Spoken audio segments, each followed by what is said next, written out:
Hey, hey, friends and revolutionaries, back to take a look at the next, and oddly appropriately, the last, of the DC Universe Batman Arkham City Legacy figures. This is the DC Universe, so this is, of course, Mattel's take on the Arkham City series, and I gotta say, a lot like with Robin, a lot like with Robin, I do think that that Mattel is going to win the war on this one between DC Direct and Mattel. I think Mattel may have it, and I really have a suspicion that Miss Harley Quinn, or if you prefer, Mr. J's main squeeze, is actually going to be probably the best from Mattel so far, at least from the Arkham City series. It's one of the things where she's looking really good in pack. I really like some of the things they've done here. I can't wait to get to the DC Direct version to be able to do a side-by-side comparison, but I really like what I'm seeing so far here. The packaging, just usual Batman Legacy packaging. In this case, with the Arkham City theme. Got the title up at the top. Of course, got Batman there on the corner. DC on the corner. DC Universe at the top. Adult Collector, a Mattel staple. Exclusive Arkham City poster included. Interesting. And there's Harley Quinn. On the package, just like with Nightwing, we've got a picture of the figure.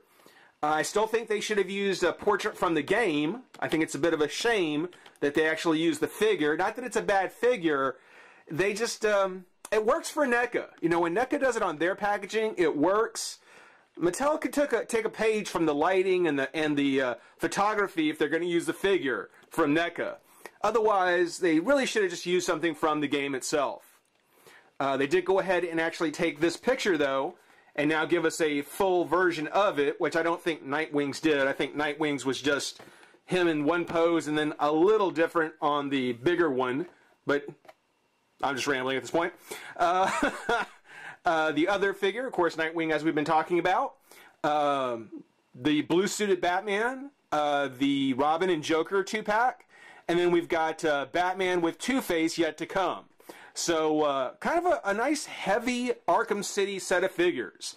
You know, they're coming in individual parts, individual waves, instead of kind of all at once as Arkham City. But that's okay. That's alright. You know, it's definitely giving people a chance to get them. Obsessed, unpredictable, and psychotic, those are the words to describe Harley. Arkham Asylum psychiatrist Dr. Harley Quinzel was assigned to treat the Joker, but became obsessed with her patient instead, falling madly in love with him, madly being the key word. After she helped the madman escape, the good doctor concocted her own criminal identity, Harley Quinn. She is violent and unpredictable, and her only motivation beyond general mayhem is earning the Joker's maniacal approval. And since her Bose Titan overdose in Arkham Asylum, Harley's mind has further deteriorated. She's blindly determined to put a smile on her Putin's face, even if it means putting herself in harm's way. Well, there's nothing new about that. It's one of the things where being that close to the Joker, yeah, that's going to get you in trouble no matter what. Taking a look at the background, I was reading it, but as I was doing it, in the background here, it looks like there's a picture of some kind behind the little write-up, but I can't quite make out what it is. I'm not sure what that is. If anybody can tell what the picture is behind the write-up here, leave a comment. I'm kind of curious to see what that is. I can't quite make it out. I'm not sure if that's supposed to be Batman. I'm not sure what that is. If anybody knows, leave a message. Leave a comment. But, yeah, let's go ahead. Let's pop Harley out of the pack and have some fun. Be right back. All right. We've got Harley open, and yes. This is definitely the best of the Arkham City figure so far. This is a great figure. Well, good things. First and always, good things. What I love about this figure is this is one of those rare figures that you get where the designers really made an effort, or it seems they really made an effort to make sure to hide as much of the articulation as they possibly could. I mean, there are some places where it's just inevitable you're going to see it, but for the most part, yeah, this is just a fantastic figure when it comes to sculpting and the articulation. Great balance. I think this is definitely a figure by which I think many of the female figures should be judged by. Taking a look at her face, well, you know, there are two things about the figure I don't like, and I'll get to these at the end. But you know, taking a look at the face, when you see the face, it's not bad. It's not one of the two things I'm going to complain about, though it's not quite what I would like to have seen. You know, she's got kind of a little smile on her face, which is nice. I mean, that's very good for Harley. They didn't give her the big toothy grin like the DC Universe figure had. That would have been a mistake. But you know, I would really like to have seen something kind of different. You know, something really unique for Harley. You know, considering the tone of Arkham City and the condition of the Joker, you know, I think if they would have given her a face that would have been more of a, maybe a sneer, you know, maybe kind of Harley in defensive mode, you know, serious Harley, I think that would have been a great surprise. It would have been a great change to what we normally see. I mean, it's not a bad figure, but it almost looks like they played a little too safe. I think that if they would have taken the risk and give her maybe a little bit of a sneer, you know, not necessarily a playful Harley, but one that was definitely more angry, it could have worked. It could have worked. I mean, it would have been a risk. It could have gone either way. Again, here they played it safe, and I think they did a little too safe. But it's still a great figure. I mean, still a great face. There's nothing about the face I have to complain about as far as how it's sculpted. I think they got just the right amount of white paint on her face to kind of give her that pale look. The eyeshadow around her eyes, I'll get to that here in a little bit. The hair is a very pale blonde. And I know that for anyone who remembers Harley from the old Batman animated series, you know, she said she's not a real blonde. She's, you know, how did it go? You thought I was just another bubble-headed blonde bimbo? Well, the joke's on you. I'm not a real blonde. Well, yeah, this is a very peroxide kind of blonde. It is very, very washed out, yellow kind of color. Almost as pale as her face, which, you know, that might be by design. But yeah, that kind of struck me at first when I noticed it. It's like, that's a very, very white, almost blonde. But it's painted nicely. It's sculpted nicely. I like on the tails how they have the kind of different layers of the tail. It doesn't just get cut off on the ends. And she's got the dipped in dye. She's got her bangs, which are actually a separate piece. I didn't realize this at first, but her bangs are actually a separate plastic piece that are attached to her forehead. And it's just sculpted so nicely on there. I mean, again, I almost thought the hair was a whole separate piece the way this was on here, but it's just kind of pegged in. That's actually really good. I like that. The paint on the body, there are a few spots, as with any, you know, large production figure, where, you know, the paint goes over a little bit here, a little bit down here near her corset. You know, none of it is, over here on the diamonds, none of it is really bad. None of it's, like, terrible. But it's not quite as crisp as I think it could be. So just little here and there things. You can kind of see there's a little, I don't know if you can see it or not, it's just a little bit of a splotch on her chest. So, you know, nothing, again, nothing terrible, just little here, little there, that I'm not complaining about. I'm just saying that that's what mine had. Her skin tone, a very kind of warm skin tone, very dark, very reddish. It's almost like she has a full body blush going on, and that really contrasts the face. So, you know, it's the shoulders, the chest, you know, the whole thing. She's got almost like a blush going on across her body, and it really makes that face stand out, which is one of the things I think make the figure very successful in the colors. it looks really good. The sculpting, the corset sculpting, pretty much the same kind of corset she had on from Arkham Asylum, you know, just without the nurse's portion to it, which is one of the things we'll get to. But great sculpting. I mean, the straps, you know, the laces, the buckles, you know, all the things that really worked on the Arkham Asylum figure. I mean, it works on the design on this one.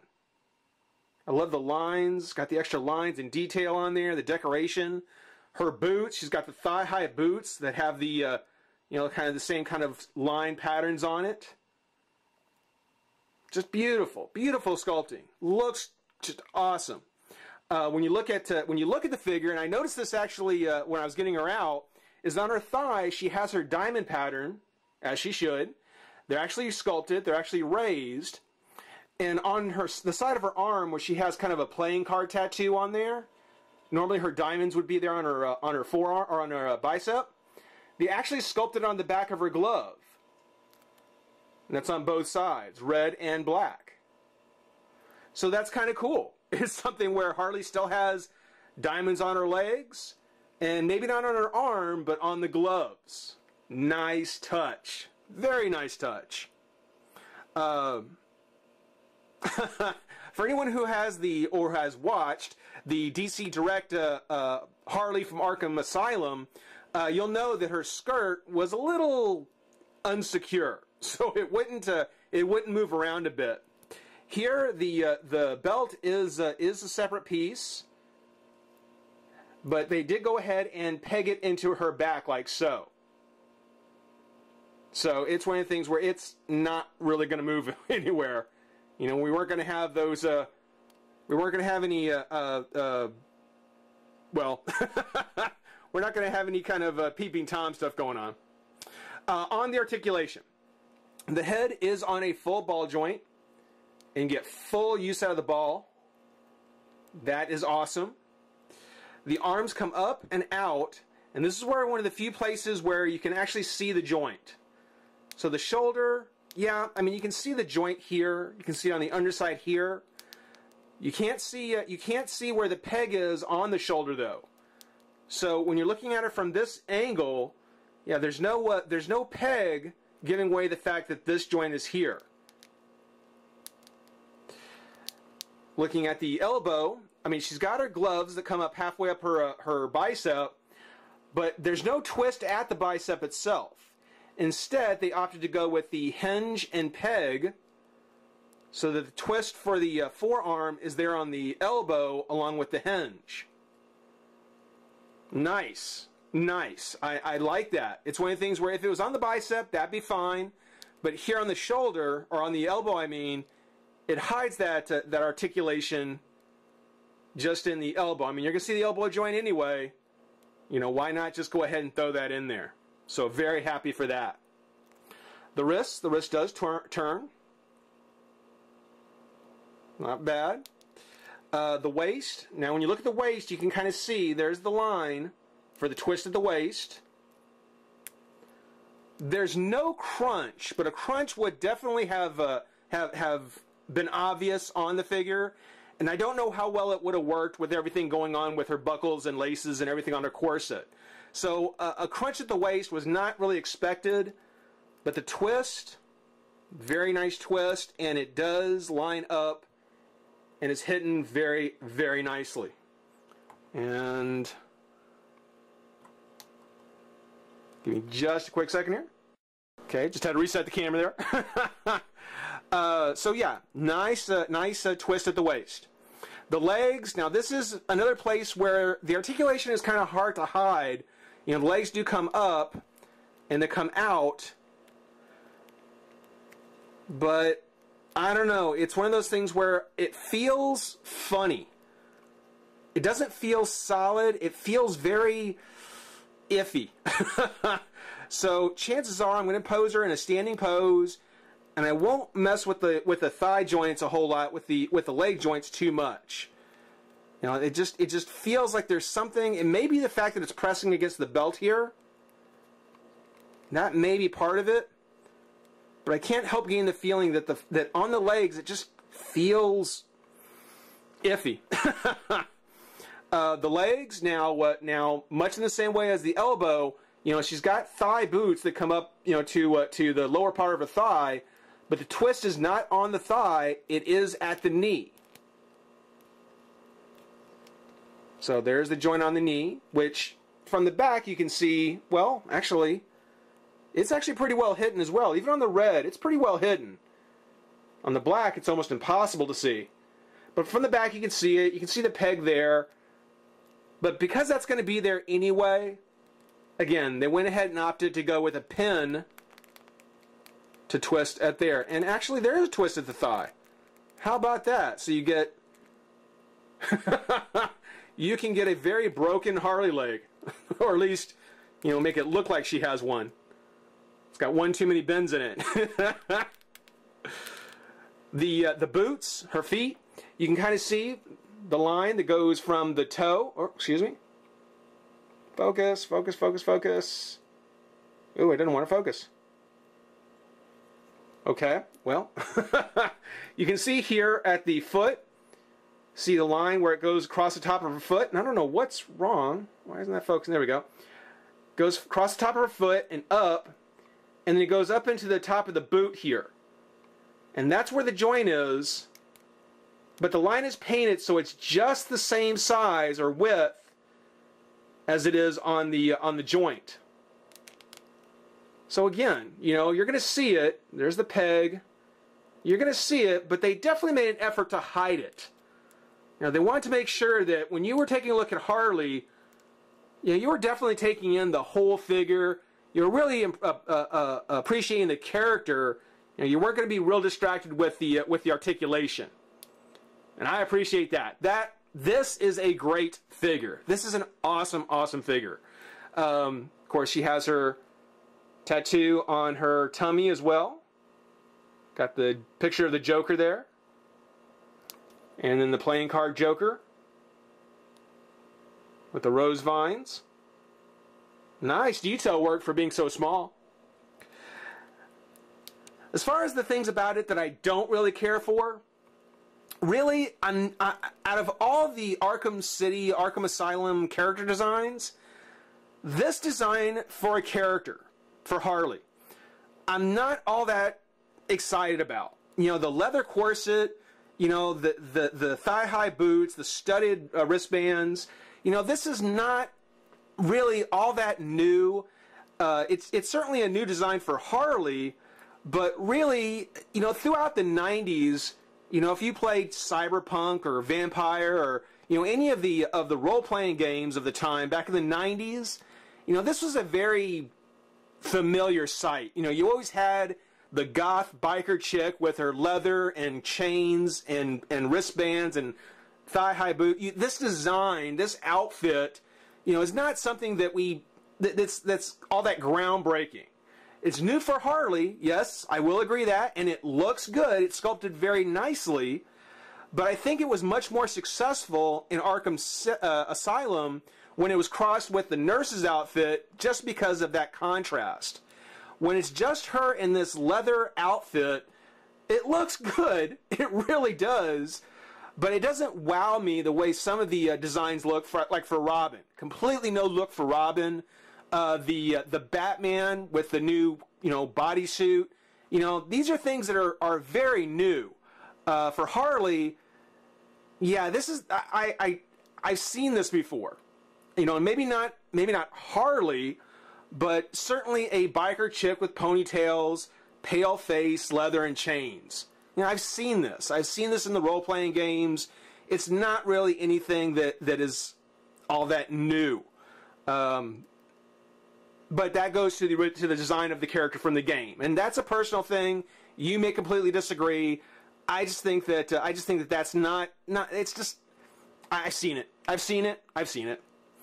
The other thing I don't like, and again, this goes back to the actual design of the character, was that they've finally now taken Harley's mask completely off. They've taken her out of her mask completely. They've given her that heavy eyeshadow around her eyes to keep a darkness around it. But if you're looking at her face and you kind of think to yourself, what's different? What is it about that face that's not quite right? Well, it's because she's got the black around her eyes, she's got the heavy eye makeup, but she's not wearing her mask. And she was wearing it in Arkham City, or Arkham Asylum, I should say. So it's something where I think taking her out of her mask was another kind of mistake. I think that she just, it looks much more Harley if she has her mask, which, again, I don't agree with the fact they took her out of it. Still a great looking figure, just a couple of things, particularly the mask, I think bothers me more than anything else. Now, like Nightwing, she actually does come with an accessory, and that's the baseball bat. And it's a very rubbery bat. And as much as I hate to admit it, you know, there's almost no way this was going to come out of the packaging. There was no way this could have been packaged where it would have come out not bent somehow. I've got it back as well as I think I can get it. But yeah, it's something where this is just a very, very soft piece of plastic. So it's going to be something where it's going to come out warped no matter what. But you can go ahead and put it in her hand like so. And it'd been nice if one of the hands, oh, how about that? The hand was soft enough to actually hold the wider end. That's kind of nifty. That's kind of cool. I like that. That's a nice touch. Another point in the figure's favor. See if I can get her to stand up here. Come on. There she goes. As with all the Batman Legacy figures so far, she does also come with her base. And I don't know why my camera's not focusing. There you go, Harley Quinn. Batman emblem on top. Got the Batman and the DC logo on the bottom. Got the very minuscule peg, but we'll put her on it just the same. And just a very nice figure. Very, very nice. You know, despite all the things about it that I don't care for, I can't deny this is a beautiful figure. This is a must-have. For Batman fans, for Harley fans, for Arkham City fans, must-have figure. This is one you just have to get. If I happen to get a hold of another one, if I find another one at my local store, yeah, right. If I do, I may do a masked version. I may actually sculpt a mask on her just to see how it would look to have one Harley with and one without. Because, again, I think the mask is what bothers me the most. The poster that comes with it is actually not a bad one. The subject matter is much more interesting. Batman standing there with Harley kind of waving her finger in his face. Not a smart idea. And of course, you know, all of Harley's wonderful assets. Very, very cool. She actually seems to come with a pistol in the poster, not just the bat. No pun intended. The bat. But yeah, it would have been nice if they would have included a pistol with the figure. Overall, great figure. Top of the Arkham City from Mattel so far. We'll see this figure again when we get to the DC Direct version. But even without getting that one open, I can safely say that this is definitely the better version to get. Hope everybody enjoyed watching. Rate, comment, subscribe, join the revolution. We'll see you soon. Bye-bye.